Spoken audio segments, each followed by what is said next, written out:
Hi everyone, in this video I'm going to show you how to export your attribute table in QGIS into Excel. So it's just simple like that.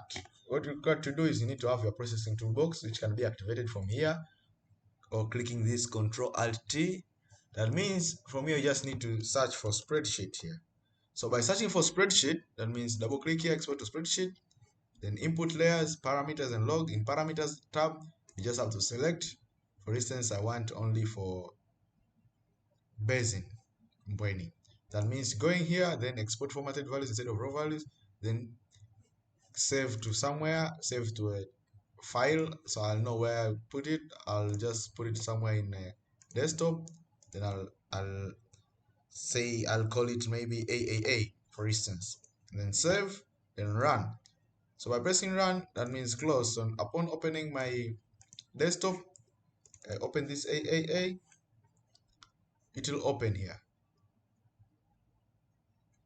It will open in Microsoft Excel,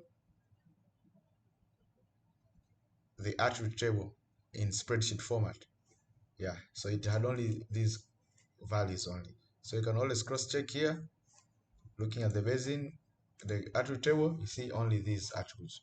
So that's it. So this is the way of exporting your attribute table into spreadsheet, just like that. So thank you for watching. Make sure you subscribe for more videos like this.